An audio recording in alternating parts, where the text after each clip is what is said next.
I check my phone. Whose kid is this? And it says, tornado warning. Take cover now in a basement. Ooh, my heart started beating so fast. I said, oh my God, do we even have a basement? I don't even know. Because I'm from California. We don't do basements in California. That's dangerous because there could be an earthquake. I wake up my husband. I was like, babe, we got an alert on the phone. It says there's going to be a tornado. We got to go in the basement. Do we have a basement?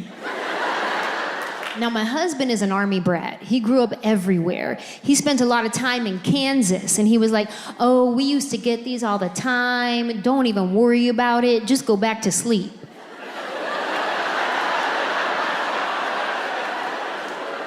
To sleep? But they just woke me up. I don't think that's what they want. He was like, what county is it in? Oh yeah, that's like 5 miles away. We're good. We could watch it from the front.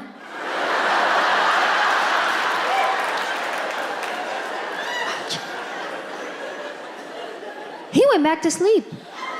Wasn't even stressed at all. I got up. I said, oh no, this is an emergency. We sleep with one of those sleep sound machines that plays like the rain sounds. So we were already in the midst of a storm. We had our own storm going on. It was on surround sound, so it was real loud. There was stuff blowing up on the windows, but I didn't even notice because I just thought it was a good episode that night. I was like, ooh, this one's realistic, favorite.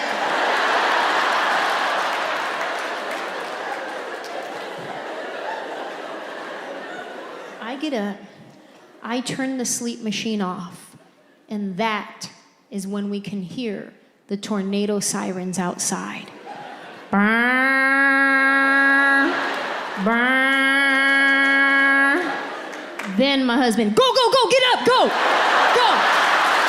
Get up, go. What?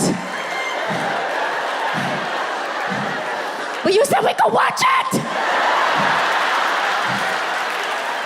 We both start freaking out. I'm grabbing things we don't even need, like Windex, a stapler.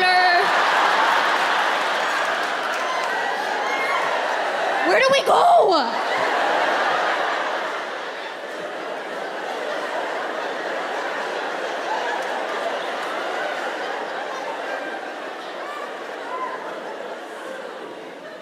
Turns out we do have a basement. Guess where it is? Outside. Like we're in the Wizard of Oz. We keep it locked for safety. And we keep the key in the junk drawer in the kitchen. You highly underestimate what you consider junk until you're in an emergency situation. Now, I don't know how you guys keep your junk drawers at home. Maybe you're highly organized. I open up my drawer, I gotta sift through a bunch of dead batteries, expired coupons, hella rubber bands. We don't even use rubber bands. But every time we get one, we gotta save it. Why? What is so sacred about a rubber band that we can't throw it away? Whether it came wrapped around the newspaper or asparagus, it's in the drawer now. And that asparagus rubber band, that's a good one. Woo. We better save this.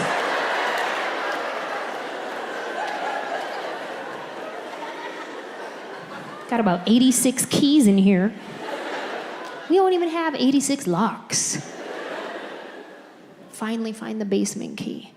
We go outside, unlock the door, get down into the basement, and that is when we realize that we are fully unprepared for this situation. We have no emergency necessities down there. No water, no food, no batteries, nothing. Just me, my husband, and hella spiders. And they were all looking at me real suspect-like, too. Like they recognize me.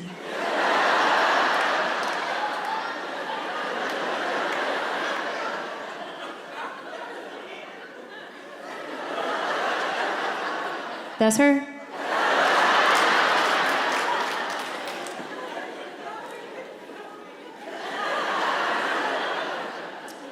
Listen, ma'am, I know you weren't expecting this today.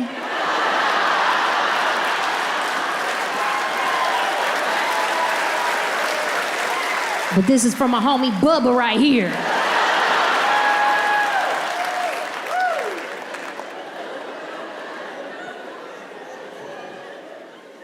While we were trying to figure out what part of the city we wanted to live in, my husband and I were staying in a studio apartment. Now, I don't know if anybody here has ever lived in a studio apartment before, but when you're young and single, that's banging. It's convenient. Like, you'll be in your living room watching TV, you're like, you know what? I'm tired. I want to go lay down in the bedroom. Boom, already there.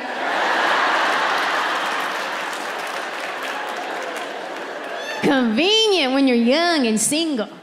However, studio apartment living when you're married isn't real conducive to staying married.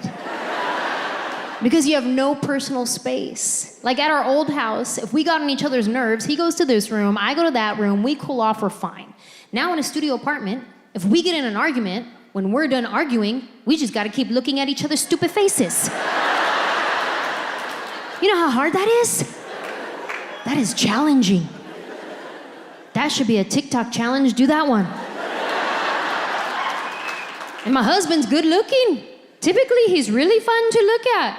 But if we have been arguing, I will make all his pretty features real ugly real quick. I'll be like, you know what? You see how your teeth are perfectly straight and you don't need a retainer? That's annoying. And like, we get it. You have perfect bone structure. Honestly, you have no character in your face. Get a scar.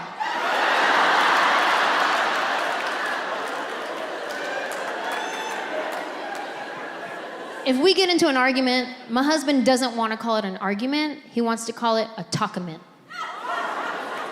Just the fact that he wants to call it a talkament, to me, now we're in a full-blown argument.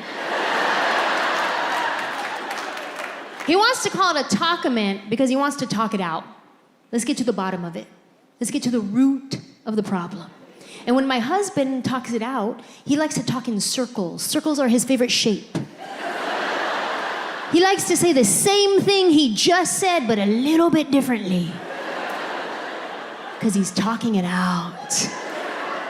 And when my husband talks it out, he likes to ask a lot of questions. Questions.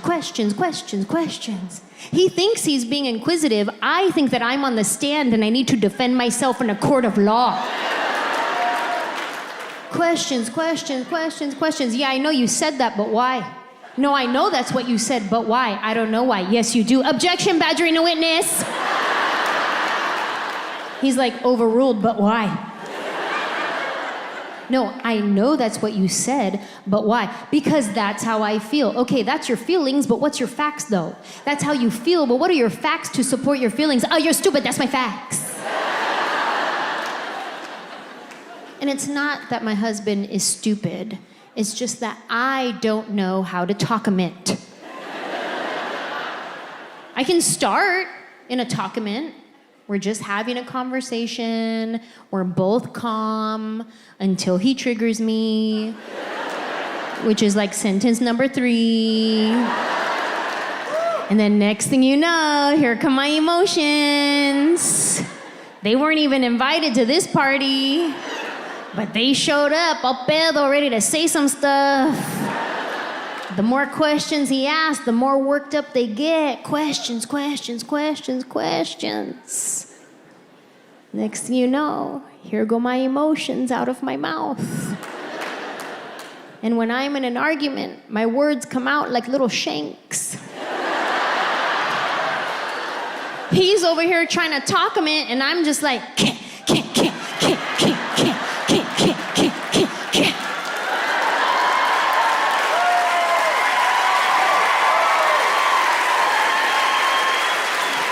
And now I have a bloody word massacre to clean up.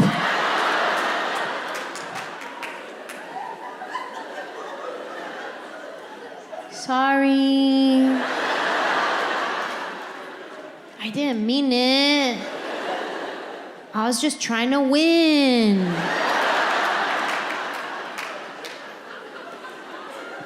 My therapist hates that joke.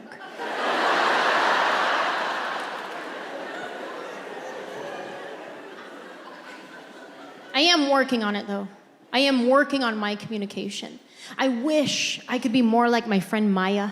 She's so calm, cool, and collected all the time. One day I asked her, I was like, girl, do you ever get in an argument with your husband? She was like, yes. She started telling me about an argument they got in, and he had said something to her, and she was like, okay, see, when you say that, it makes me feel like what you're saying is I'm doing it wrong. And then he was like, oh, no, that's not how I meant it at all. I'm so sorry it came out that way. That was their argument.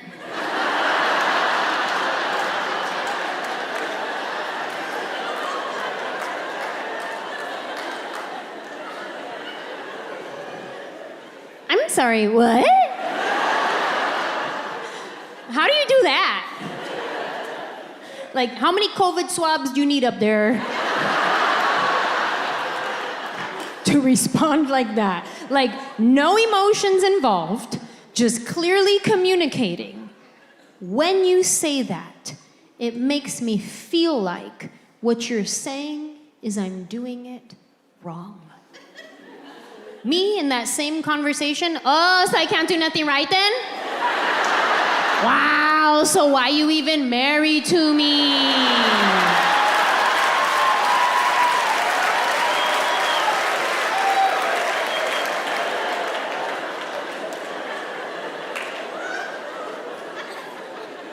I'm working on it.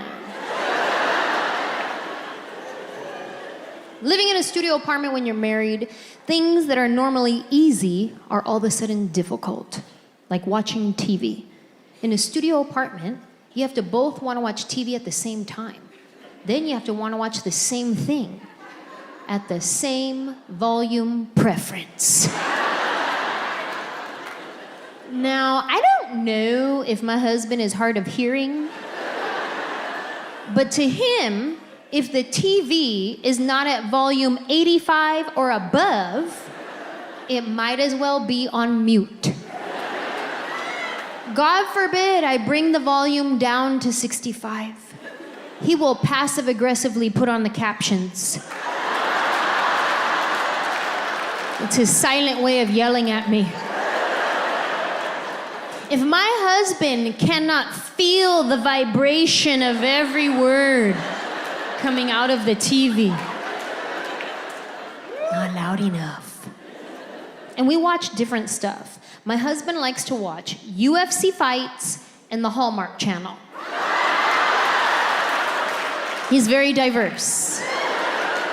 He's into extreme violence and Candace Cameron Bure. Me, I just want to watch anything murdery, rapey. Those are my shows. All the crime shows.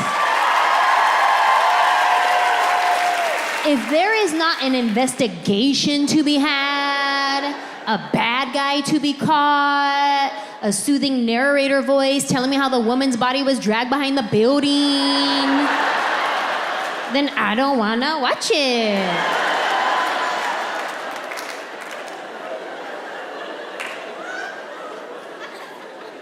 I like all the crime shows. Whether it's a network procedural drama like Law and Order, NCIS, SWAT, Criminal Minds, FBI, like anything Dick Wolf, yes, I'm gonna watch that. But I also love the docuseries shows, Forensic Files, The First 48. That's my show. And I travel a lot with stand-up, so a lot of times I go to cities that are always on that show. And I'll arrive in that city and I'll be like, oh my God, I'm in Dade County.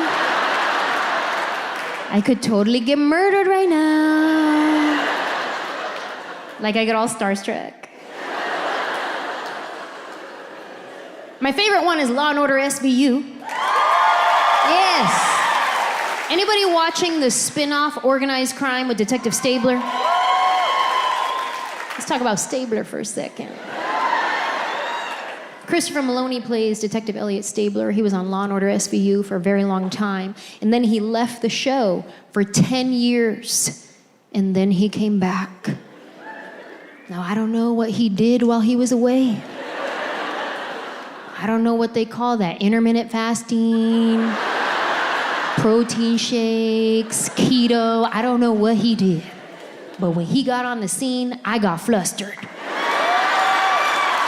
I did. I was like, oh my God, Stabler. Stop flirting with me. And the day after that premiere episode, he posted on Instagram that it was his 60th birthday. And I was like, wait a minute. Hold on. Do I have a crush on my dad's friend? What? That's weird, because Stabler could get it. Let's go, 60. Watching TV with my husband is difficult, but at least it's not watching TV with my dad. That is a whole different experience. Like if you come to the house and you start watching a movie with my dad and they say way too many cuss words, he gets real religious. God forbid they say the F word, he'll be like, oh, forgive them, Father. My dad's the guy who during an action scene, he is counting the amount of bullets coming out of a gun for accuracy. And the second they go over the allotted amount of bullets for that type of gun, he has something to say about it. You think you're just watching a movie, he's silently fact-checking.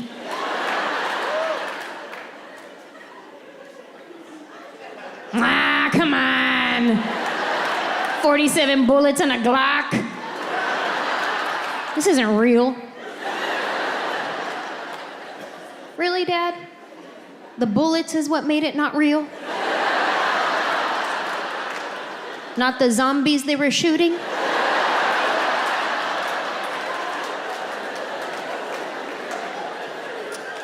And why is it so awkward when you're watching a movie with your parents and a sex scene comes on?